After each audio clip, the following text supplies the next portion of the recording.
Hi everyone, my name is Anand and welcome back to my YouTube channel. आशा करता हूँ आप अच्छे होंगे, स्वस्थ होंगे, तंदुरुस्त होंगे और आप सबकी ब्लेसिंग से मैं भी अच्छा हूँ। और दोस्तों, इस वीडियो में आपको बहुत मज़ा आने वाला है क्योंकि ये वीडियो बहुत ही सॉल्यूशन बेस्ड कह सकते हैं। जो भी प्रॉब्लम चल रही है आजकल हेल्थ को लेकर, उसके रिगार्डिंग मैंने बनाया है ये वीडियो। कल ही एक टॉपिक मेरे पास मैंने कहीं देखा था एक्चुअली में, वो टॉपिक वो मेरे पास आया था, तो मैंने कहा चलो इस पर वीडियो क्रिएट करते हैं। और टॉपिक है, जैसा आपने थंबनेल में देख लिया होगा, बीमार होने पर खर्च करने से अच्छा है स्वस्थ रहने के लिए खर्च करें। तो ये बड़ा हॉट टॉपिक है आजकल के सिनारियों में देखा जाए तो, लेकिन हमेशा रहेगा क्योंकि बीमार तो हमेशा पड़ता है आदमी, और बीमारी के लिए जो खर्च होता है उसको भी सहन करता है। तो इस टॉपिक को हम डिस्कस करते हैं। मैं अपने शब्दों में डिस्कस करूँगा क्या सोल्यूशन हो सकते हैं, क्या क्या सिनारियो बनते हैं, सोसाइटी में हमारा क्या रोल है उसका, लोगों लोगों का क्या कैसे देखते हैं, ये बात करेंगे। तो इस वीडियो को पूरा देखना और मेरे इस चैनल को सब्सक्राइब कर लें, क्योंकि आपके एक सब्सक्राइब से मेरे को बहुत सपोर्ट मिलेगा, मेरे को बूस्ट मिलेगा थोड़ा ऐसी अच्छे अच्छे कंटेंट बनाने के लिए जो मैं बना पाऊंगा। क्योंकि अगर आप लोगों का साथ ही नहीं मिलेगा तो फिर मैं कितना ग्रो कर पाऊंगा आगे। और मेरे ग्रो करने से या आपके ग्रो करने से हम सबका ही भला है, पूरी सोसाइटी का ही भला है। तो हम एक दूसरे को आ, थोड़ा सा सहारा दे दें, थोड़ा सा सपोर्ट कर दें, तो हम दोनों के लिए बहुत अच्छा है। तो दोस्तों, टॉपिक स्टार्ट करते हैं। और दोस्तों, मैं इस वीडियो को स्टार्ट करने से पहले आप लोगों से एक सवाल पूछना चाहता हूँ। आप लोग मुझे कमेंट सेक्शन में बताइए लिख के कि पहले के लोग ज़्यादा बीमार पड़ते थे कि अब लोग ज़्यादा बीमार पड़ रहे हैं। तो मैं आपके एक एक कमेंट्स देखूंगा। आप मैं वीडियो तो बना ही रहा हूँ, खैर आप कमेंट्स करिए और मुझे बताइए कि दोनों का आंसर क्या है, पहले के लोग ज़्यादा बीमार पड़ते थे कि अब के लोग। और मैं इसमें ये भी बता देता हूँ कि पहले कोई जो मेडिकल की इतनी फैसिलिटी नहीं थी। आप अगर 30 40 साल 50 साल बैक में जाओ तो डॉक्टर के नाम पे वो गांव मोहल्लों में, इवन शहरों में भी कह लो, कुछ ही एक डॉक्टर होते थे जो इलाज करते थे। और बहुत ही क्रोनिक डिजीज नहीं हुआ करती थी पहले। किसी को हल्का सा कुछ हो गया तो मतलब डॉक्टर सुई भी लगा रहा है तो बहुत ही क्रोनिक कंडीशन में ही लगाता था, नहीं तो कुछ गोलियों से ही काम हो जाता था। और मेरे को जहाँ तक याद पड़ता है, मैं अगर बैक में अपने लाइफ में जाकर देखता हूँ, अगर मैं कभी बीमार पड़ता था तो पहले का सिनारियो ये था कि डॉक्टर अपने पास कुछ टैबलेट्स वगैरह भी रखते थे, कुछ दवाई रखते थे और अपने क्लिनिक से ही हमें 4 से 5 दिन की दवाई दे देते थे। लेकिन आजकल प्रिस्क्रिप्शन का टाइम है, आपको दवाओं की पर्ची पर लिख दिया जाता है कि आपको 5 दिन के लिए ये कोर्स करना है। देन आपको मेंशन टेस्ट भी लिखे जाते थे। पहले ऐसे टेस्ट वेस्ट का सीन भी नहीं था। और पहले की और अब की कंडीशन में ज़मीन आसमान का फ़र्क हो गया। पहले क्या है, स्पेशलिस्ट डॉक्टर का नाम नहीं होता था। जैसे आजकल की डेट में किडनी के डॉक्टर को नेफ्रोलॉजिस्ट बोलते हैं, हार्ट के डॉक्टर को कार्डियोलॉजिस्ट बोलते हैं, स्किन के डॉक्टर को डर्मेटोलॉजिस्ट बोलते हैं। मतलब इस तरह की कैटेगरी कर दी कि अब भाई ईएनटी स्पेशलिस्ट है या गैस्ट्रोलॉजिस्ट है या नेफ्रोलॉजिस्ट है या न्यूरोसर्जन है या कैंसर ऑन्कोलॉजिस्ट है। तो इस तरह की कैटेगरी आ गई। लेकिन अगर बैक जाओगे, अगर 50 साल पहले की बात करें तो इस तरह की स्पेशलाइजेशन में कोई मेंशन नहीं था। मतलब एक नॉर्मल डॉक्टर था तो वही इलाज करता था। क्यों?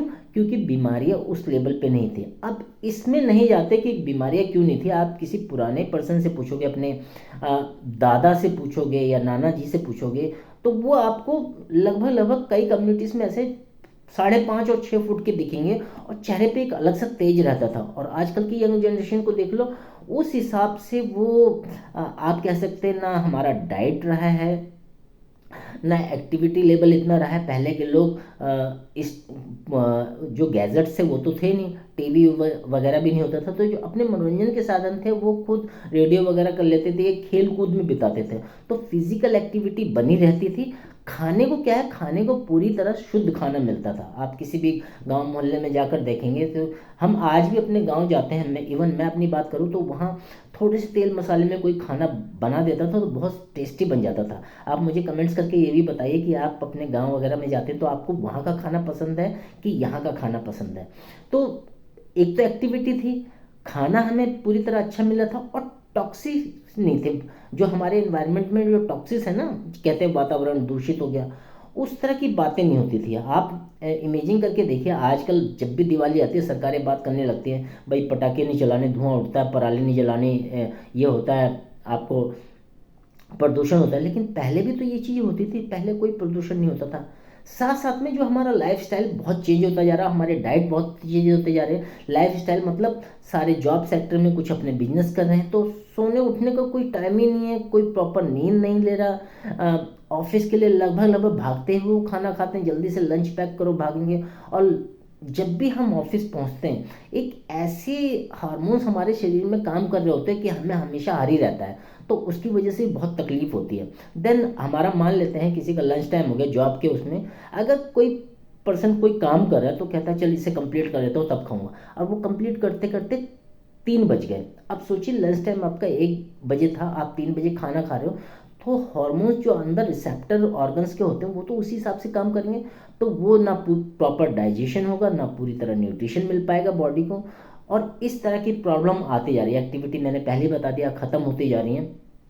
साथ साथ में जो फास्ट फूड का चलन आया है, पिज़्ज़ा, चाउमीन, बर्गर, कचौड़ी, समोसे, सॉफ्ट ड्रिंक, कार्बोनेटेड ड्रिंक, चाय, कॉफ़ी, पास्ता, नूडल्स, ये इतनी सारी चीज़ें हैं जो टेस्ट में तो बहुत अच्छी लगती है। क्यों? क्योंकि इसमें कुछ ऐसे चीज़ों का इस्तेमाल किया जाता है तो हमारी ज़ुबान को अच्छी लगती है। लेकिन क्या वो पूरी तरह न्यूट्रिशन से भरी हुई हैं? आप किसी को कहीं को भी देख लो, अगर आप सेग्रीगेट करना चाहोगे, एक मैगी ले लो और इधर कोई सैलड ले लो, तो आपको डेफिनेटली सैलड से वो प्रॉपर कार्बोहाइड्रेट्स, प्रोटीन, ये सारे कुछ मिल जाते हैं, लेकिन नूडल्स से आपको क्या मिलेगा?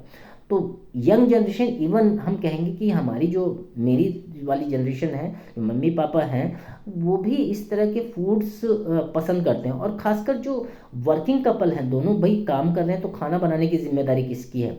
शाम को 7-8 बजे आए, अब वो जॉब, वो सारी जॉब नहीं रही कि 5:30 बजे छुट्टी हुई और 6:30 बजे तक आप घर पहुंच गए। जॉब के सिनारियो भी चेंज हो गए हैं, इतने हेक्टिक शेड्यूल रहता है। रात को जब पर्सन घर आता है तो सर पकड़ के बैठ जाता है कि यार बहुत स्ट्रेस हो गया आज, ये है। और उसकी वाइफ भी काम करके आ रही है, अब खाना कौन बनाएगा? जाहिर सी बात है, वो कहते हैं चलो आज खाना बाहर से ऑर्डर कर देते हैं। जोमेटो, स्विगी, ब्लिंकिट, पता नहीं क्या क्या ऐप हैं जिससे आप खाना इजीली ऑर्डर कर सकते हो। और जो वो खाना खा रहे हैं, हाँ, आपको भी पता है कितना हाइजीन है। टेस्टी डेफिनेटली होता है, लेकिन कितने बार आप खाना खाते हो रात को? मैंने देखा है कि रात को 12-12, 1-1 बजे लोग ऑर्डर कर देते खाने को। तो ये कौन सा टाइम है खाने का? तो हमारा लाइफस्टाइल और फूड को लेकर बहुत सारी चीज़ें गड़बड़ हो गई, नींद को लेकर बहुत सारी गड़बड़ हो गई हैं, हमारी फिजिकल एक्टिविटी को लेकर बहुत गड़बड़ होगी। उसके रिगार्डिंग क्या है, शरीर में डिजीजेज होने लगी है। और मैं जैसा हमेशा अपने चैनल पे बताता हूँ कि जैसे मैं मोदी केयर में हूँ और मोदी केयर के हेल्थ सप्लीमेंट में डील करता हूँ। हेल्थ सप्लीमेंट क्या है? जो भी हमारे शरीर में कमी हो रही है उस कमी को पूरा करते हैं। आप ये सोचिए कि एक हम एग्जाम्पल लेते हैं, कोई महिला है आपके घर में, आपकी मम्मी हो सकती है, आपकी वाइफ हो सकती है, आपकी सिस्टर हो सकती है, आपकी दादी नानी हो सकती है। आप गूगल करेंगे, उसमें लिखा हुआ आता है कि एक लेडी को सबसे ज़्यादा कैल्शियम की ज़रूरत होती है। इवन मैंने ये पढ़ा है कि 1200 mg की डेली रिक्वायरमेंट है उसकी कैल्शियम की। अब आप सोचिए, दूध, दही, पनीर, ये सब क्या लेडीज़ ले पाती हैं? कितने परसेंट लेडीज़ ले पाती हैं? वो बच्चों और हस्बैंड में ही लगी रहती हैं, अपने घर के काम में ही लगी रहती है। इवन हम अपने साथ भी देखते हैं तो कहते हैं ये निपटा लो काम फिर खाऊंगी। ये उनको नाश्ता करते करते 11-12 बज जाते हैं। तो 11-12 बजे कोई चीज़ अंदर जाएगी बॉडी में, इंटरनल बॉडी में, तो कितना न्यूट्रिशन मिलेगा? आपको कहा गया ब्रेकफास्ट बहुत अच्छा करना है, वो 8 बजे से पहले पहले कर लेना है, लेकिन कितना लोग कर पाते हैं? तो ये मैं एग्जांपल इसलिए दे रहा हूँ कैल्शियम का, क्योंकि मान लो कैल्शियम की किसी महिला में कमी होती गई, आपको 1200 mg कैल्शियम चाहिए, आज आपको खाने से कुछ भी खाया आपने, रोटी दाल चावल जो, उससे 400-500 mg कैल्शियम मिला। बाकी की जो 700-800 की डेफिशिएंसी हो गई, कमी हो गई, वो आपकी हेल्थ में इंडिकेट करेगा जब आप भी टेस्ट कराओगे। तो ऐसे डेली डेली बेसिस पे हमारी जो चीज़ें कम होती जाए, मैं खाली कैल्शियम की बात नहीं कर रहा, आप प्रोटीन ले लो, मिल्स ले लो, कार्बोहाइड्रेट्स ले लो, फैट ले लो, अमीनो एसिड ले लो, इतनी सारी चीज़ें हैं बॉडी में, पोटेशियम ले लो, सोडियम ले लो, इतनी सारी रिक्वायरमेंट हमारी बॉडी को रहती है। और हम उसी चीज़ को इग्नोर करना चाहते रहते भी, और हो भी जाता हमसे, क्योंकि लाइफस्टाइल ऐसा बन चुका है। और जब हम फिर हमारी बॉडी में, जब कहते हैं 30-35 साल के हो जाते हैं या 40 साल के, जब बॉडी में सिम्टम्स आने लगते हैं, किसी को बीपी हो गया, शुगर हो गया, ये तो खैर आजकल की चलन की बीमारी है, ये लाइफस्टाइल की डिजीज़ है, ये कोई बीमारी नहीं है। और कई लोगों को महसूस होता है कि हम बहुत अच्छी स्टेज में है, बीपी शुगर है तो हमारा बहुत अच्छे से इलाज चल रहा है, मैक्स में चल रहा है, ये है थोड़ा स्टैंडर्ड मेंटेन करने वाली बातें कुछ हो जाती हैं। अगर आपको ये प्रॉब्लम्स हो रही हैं, बीपी शुगर, पेट खराब, कॉन्स्टिपेशन लंबे टाइम तक बना हुआ, माइग्रेन, हाइपरटेंशन, टाइम का कोई मैनेजमेंट नहीं आपके पास, बहुत हेक्टिक शेड्यूल रहता है, तो आप अपने शरीर को, आप मानो ना मानो, एक ऐसी खाई की तरफ लेते जा रहे हैं जो लास्ट टाइम में आपको हॉस्पिटल का मुंह दिखाएगी दिखाएगी। आप देख लो, किसी भी रिश्तेदार को फ़ोन करके देख लो क्या चल रहा है, मामा जी क्या कैसी तबीयत है, हाँ ये बीपी शुगर की दवाइयाँ चल रही हैं, सब ठीक है। लेकिन आप सोचो, हर घर में हम जब किसी रिलेटिव के यहाँ जाते हैं, जब उनकी टेबल्स पे ये बीपी शुगर या माइग्रेन की दवाइयाँ चलती रहती, कॉन्स्टिपेशन की दवाई चलती रहती है, आपको लगता नहीं हमें सारी ज़िंदगी क्यों खानी है? अगर किसी डॉक्टर से पूछ लो आप, हमें शुगर की दवाई कब बंद करनी है, तो कहता भैया ये तो लाइफस्टाइल चलेगी, आपकी लाइफ लॉन्ग चलेगी। बीपी हो, हार्ट की दवाई हो, किडनी की दवाई हो, शुगर की दवाई हो, ये लाइफ लॉन्ग चलने वाली दवाइयाँ हैं। तो आप ही सोचो, डॉक्टर खुद प्रिस्क्राइब करना गलत समझते लंबे टाइम तक। तो अगर लंबे टाइम तक हमने इन ड्रग्स का, इन दवाइयों का, इन मेडिसिन का सेवन किया, तो हमारे जो लिवर फंक्शन है, किडनी फंक्शन है, या और कोई ऑर्गन, इंटरनली ऑर्गन है, वो डैमेज ही तो होंगे, साइड इफेक्ट होंगे होंगे। अब बहुत लंबे टाइम तक कैल्शियम नहीं दे सकते आप किसी को, बहुत लंबे टाइम तक और कोई टैबलेट्स नहीं दे सकते। बीपी की इतनी हार्ड दवाइयाँ आपको मैनेज होता रहेगा, फिर आपकी डोजेस बढ़ते रहेंगे। ऐसी शुगर की दवाइयाँ, डॉक्टर क्या करेगा, डोजेस बढ़ाता रहेगा। इसमें डॉक्टर्स की भी गलती नहीं, गलती आप लोगों की है, आप अपने शरीर का ध्यान सही से नहीं रख सकते। और ऊपर से हमारी बॉडी अगर आपको देखने में सही लग रही है, तो उसको एग्जामिन करने का सबसे अच्छा तरीका है, मेरे को किसी डॉक्टर ने ही बताया था, अगर आपकी बॉडी में कोई प्रॉब्लम 7 दिन से ज़्यादा जा रही है, आपको कोई प्रॉब्लम, चाहे सर दर्द हो, पेट खराब हो, या बुखार आ रहा हो, 7 दिन से ज़्यादा हो, तो डॉक्टर आपको टेस्ट लिखेगा ही। बुखार की बात करें तो कितनी तरह के बुखार होते हैं, टाइफॉइड है, वायरल हो गया, बैक्टीरियल इन्फेक्शन हो गया, आप डॉक्टर वो टेस्ट लिखेगा, विडाल टेस्ट लिखेगा, आपके लिवर फंक्शन टेस्ट लिख देगा कि क्यों हो रही है problem, blood test, CBC complete blood count लिख देगा। तो आप सोचिए, अगर आप अपनी बॉडी का ध्यान नहीं रखोगे तो कैसे चलेगा। मैं अपना एक पर्सनल एग्जांपल देना चाहता हूँ। हमारी एक चाची जी थी, अब तो वो नहीं रही, उनके लिवर में कुछ दिक्कत थी, उनको पता ही नहीं लग पाया, वो केमिस्ट से दवाइयाँ ला ला कर खाती गई, उनका कभी दर्द होता तो खा लेती थी। एक दिन पता लगा उनका लिवर फैटी है, लिवर सोराइसिस हो गया, लिवर मतलब फेल हो गया। और लिवर एक ऐसा ऑर्गन है जो 80-90% खराब होकर उसके बाद सिम्टम्स आने स्टार्ट होते हैं। तो मेरा आपसे यही कहना है कि आपको अपनी बॉडी का इंटरनल भी ध्यान रखना है। टाइम टू टाइम डॉक्टर क्यों कहते हैं आपको बॉडी चेकअप कराने चाहिए, ये इसीलिए बोला गया है ताकि उन बॉडी चेकअप में आपकी प्रॉब्लम पता लग जाए। आपने सुना होगा कैंसर एक महामारी के रूप में, जैसे टीबी भी एक महामारी के रूप में थी, लेकिन इसका इलाज हो गया, कैंसर का भी नहीं है। कैंसर का उसी कंडीशन में इलाज है जब आपको फर्स्ट से सेकेंड स्टेज पे पता लग जाए। थर्ड और फोर्थ स्टेज में गया तो डॉक्टर भी नमस्ते कर देते हैं, कहते हैं जाओ इनका ख्याल रखो और जितने दिन बचे इनका ध्यान रखो, बस इनके खाने पीने का ध्यान रखो। तो आप सोचिए कैसी कैसी कंडीशन हो रही है। तो मेरा आप लोगों से यही कहना है, मैं, आप लोग सोचते भी होंगे मैं मोदी केयर के सप्लीमेंट को लेकर हमेशा उन पे चर्चाएं करता रहता हूँ, तो डेफिनेटली मेरे को ऐसा लगता है कि हम अपने शरीर का ध्यान अगर दवाइयों से रख रहे हैं तो दवाइयाँ कितने लंबे टाइम तक खा सकते हैं। हम क्यों ना एक ऐसी पैथी के बारे में जाने जो आयुर्वेदिक भी है प्लस इसमें साइंस भी इन्वॉल्व है, क्योंकि मैं हमेशा कहता हूँ आयुर्वेदिक जो मोदी केयर के हेल्थ सप्लीमेंट है वो साइवैदिक फॉर्मूला है। साइवैदिक मतलब साइंस भी इन्वॉल्व है और वैदिक मतलब आयुर्वेद भी इन्वॉल्व है।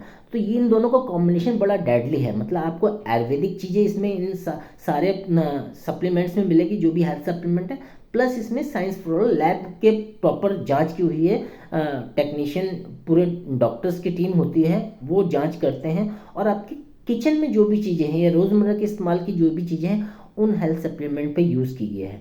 तो मेरा यही था, अगर आपको लगता है मैं अपने सप्लीमेंट को पिच कर रहा हूँ तो डेफिनेटली आप सही सोचते हैं, लेकिन अगर मेरे सप्लीमेंट को पिच करने से आप लोग अपनी प्रॉब्लम सॉर्ट आउट कर सकते हैं, अपनी वाइफ की, अपनी सिस्टर की, अपने पेरेंट्स की प्रॉब्लम जो लंबे टाइम तक चली आ रही है, मैं तो यही कहता हूँ कि इन सप्लीमेंट्स को लेना चालू कीजिए और शरीर में जो कमी है उन्हें ख़त्म कीजिए। ये आप सप्लीमेंट लंबे टाइम तक इसलिए ले सकते हैं क्योंकि इनके कोई साइड इफ़ेक्ट नहीं है।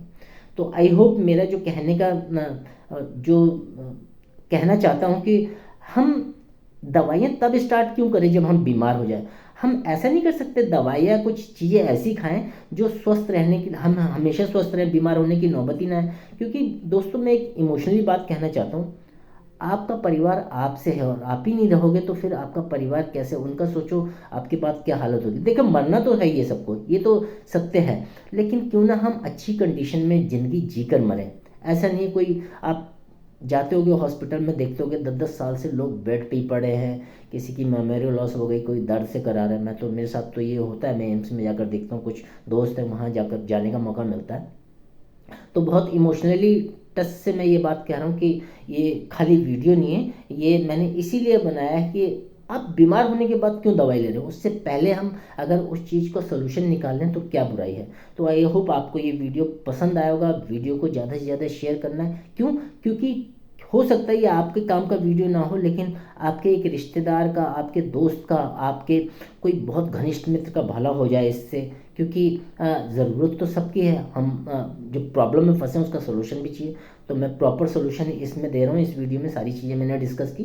वीडियो और चीज़ें कई डिस्कस करने लायक है, लेकिन बहुत ज़्यादा लंबा हो जाएगा वीडियो। डिस्क्रिप्शन बॉक्स में मैंने कुछ लिंक्स भी दे रखे हैं जहाँ से आप डायरेक्टली इन सप्लीमेंट्स को ले सकते हो, और मेरे इस चैनल पे मैंने लगभग हर सप्लीमेंट पे अपने एक वीडियो क्रिएट कर रखा है। आपको कॉन्स्टिपेशन है, आपके बैक पेन है, आपके माइग्रेन है, आपके पेट खराब रहता है, आपके हार्ट की प्रॉब्लम है, आपकी किडनी की प्रॉब्लम, ये सारी चीज़ों पे मैंने वीडियो क्रिएट कर रखा है। आप जाकर उसको सब्सक्राइब कर सकते हैं चैनल को और देख सकते हैं। तो दोस्तों आई होप आपको, मैं फिर कह रहा हूँ कि ये वीडियो सीरियसली लेना है।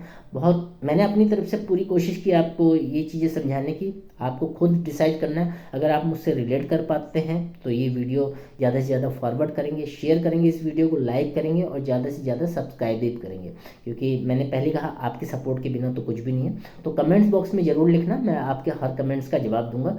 तो मिलते हैं नेक्स्ट वीडियो में, तब तक अपना और अपने परिवार का ख्याल रखिए। Thank you.